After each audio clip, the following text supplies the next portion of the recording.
안녕하세요. 안전한 투자로 편안한 노후 준비 중경투TV입니다.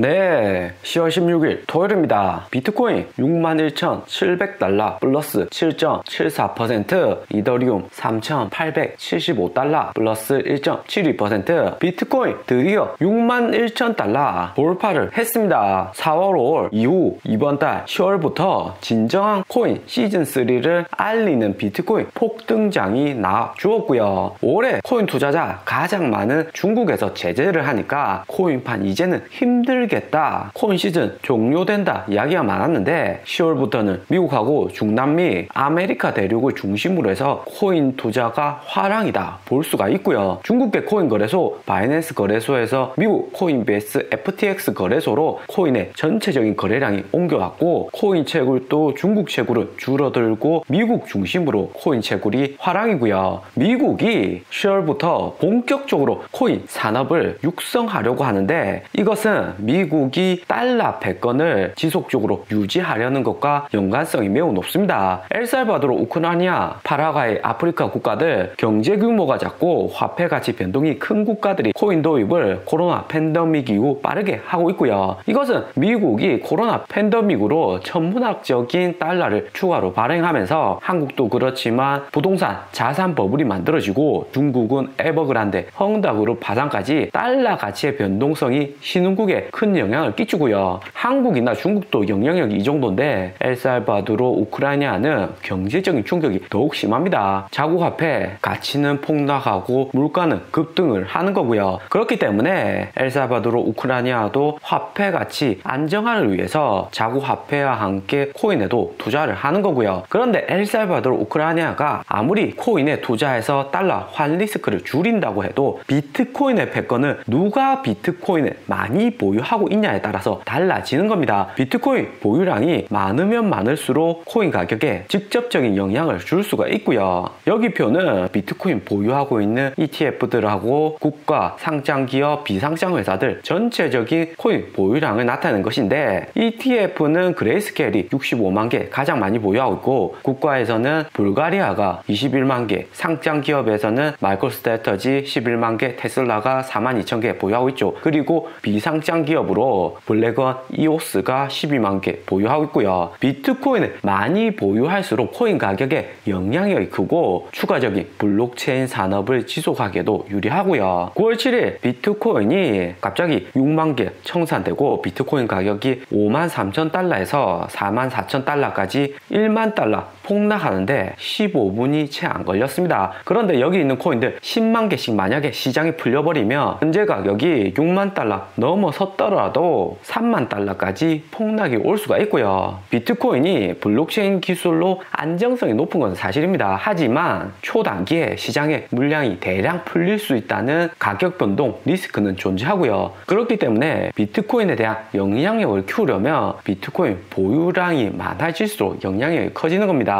미국이 본격적으로 코인 사업 육성시켜서 코인 신규 진입하는 국가들의 화폐 포트폴리오를 통제할 가능성이 생기는 거고요. 결국에는 미국이 코인 산업 육성을 통해서 달러 다음에 코인 패권도 미국을 중심으로 돌아가게 하겠다 하는 거죠. 9월 29일 미국 임시 예산안이 상원 통과하자마자 비트코인 가격이 상승하기 시작해서 3주째 연속으로 해서 장대 양봉이 나오기 시작했습니다. 긴 장대 양봉 나오는 것은 본격적으로 기간 매수가 시작되었다 하는 의미이고요. 2월 테슬라가 비트코인 3만 달러에서 매수했을 때와 유사하게 세계 장대 양봉이 이번에도 나왔습니다. 10월에 미국 펀드 회사들이 비트코인 51,000달러 부근에서 1.2빌리언 추가로 매수를 했고요. 기관들이 먼저 매수하고 그 다음에는 개인들의 추가 매수가 나와서 급격히 상승을 합니다. 그렇기 때문에 개인들 투자 비중 비교적 높은 알트코인의 대표 코인인 이더리움은 5월 8일에 신고가 4,300달러를 달성했었고요. 기관들이 비트코인 51,000달러 매수했다는 것은 비트코인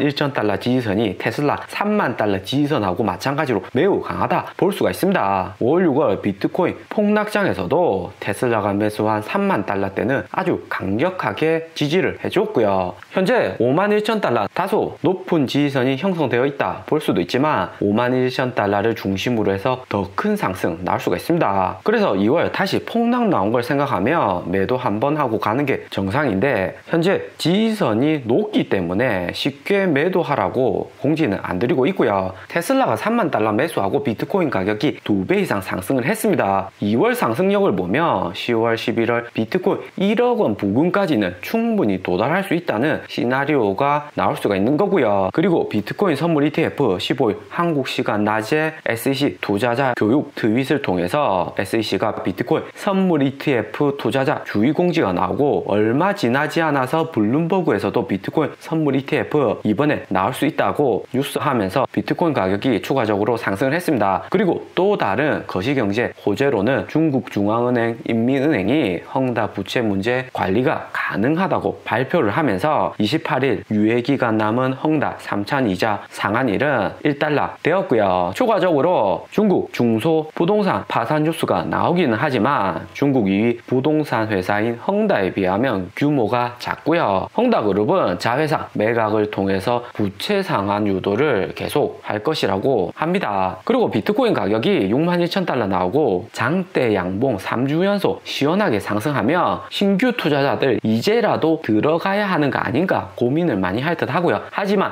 2월의 경우 세 번째 장대 음봉 추가로 나오면서 세 번째 장대 양봉의 저점보다 더 낮은 장대 음봉 저점이 형성이 되었고요. 딱 이 지점이 추가로 매수해서 들어가기 좋은 지점이고 비트코인 기준으로 해서 55,000달러 정도까지 하락을 해준다면 새롭게 신규 진입하기 좋을 듯 하고요. 2월에는 미국 국채금리 2% 도달 공포로 인해서 하락을 한 거였고 10월에는 미국 국채금리나 테이퍼링 이슈는 단기 해결되었기 때문에 2월과는 조금 다르다 볼 수가 있습니다. 하지만 투심을 축소시키는 폭락 이슈는 새롭게 충분히 나올 수가 있고요. 10월 18일 비트코인 ETF 될 것이라는 블룸버그 뉴스가 루머로 판명되거나 10월 20일 테슬라 3분기 어닝인데 테슬라가 비트코인 일부 1만 개 현금화했다고 뉴스가 나오면 추가적인 하락 가능성은 높을 수 있습니다. 손에 현금 들고 계시면 코인 투자하실 때는 절대적으로 기다리실 줄 아셔야 되고요. 차트에서 보듯이 항상 장대 음봉만 나오는 것이 아닙니다. 무엇보다 지금 들어가면 위험하다는 것은 비트코인 선물 미결제 약정 볼륨이 역대급이기 때문이고요. 10월 16일 드디어 4월 선물 미결제 약정 전고점을 돌파를 했습니다. 비트코인이 2010년 만들어지고 나서 현재까지 역대급으로 높은 5빌리언의 바이낸스 코인 선물 볼륨을 보여주고 있고요. 그런데 바이낸스 거래소는 역대급으로 높은 볼륨이지만 전체 파생상품 거래소 종합해 봤을 때는 총 비트코인 선물 볼륨은 22빌리언으로 4월 26빌리언보다는 4빌리언이 적고요. 그래도 여전히 높은 수치이긴 하지만 이제 볼륨이 커져가기 시작하는 단계이고요. 횡보하면서 면적을 좀 더 늘릴 가능성이 존재합니다. 면적을 늘리게 되면 짧게는 3일에서 4일, 길게는 10일간 유지가 되고요. 4월, 5월 면적 유지되는 기간하고는 조금 다릅니다. 무엇보다 10월 18일 비트코인 ETF 안 될 가능성이 될 가능성보다 더 높다는 것은 코인 투자 1년만 해보셔도 다들 느끼실 거고요. 8월 아마존 코인 결제 도입한다. 9월 월마트 라이트코인 결제 시작한다. 코인은 여전히 찌라시 루머가 많기 때문에 ETF 불발 가능성은 여전히 높습니다. 하지만 이번에는 블룸버그라는 비교적 공신력이 높은 언론사가 발표한 거기 때문에 70% 정도 신용을 할 수가 있고요. 10월 18일 선물 포지션은 숏 포지션이 롱 포지션보다는 많을 듯 합니다. 무엇보다 미국 경제가 코로나에서 회복되는 단계이기 때문에 SEC 위원장 게리 젠슬러가 비트코인 선물 ETF는 현물 ETF보다 투자자 리스크가 적다고 긍정적으로 보고는 있지만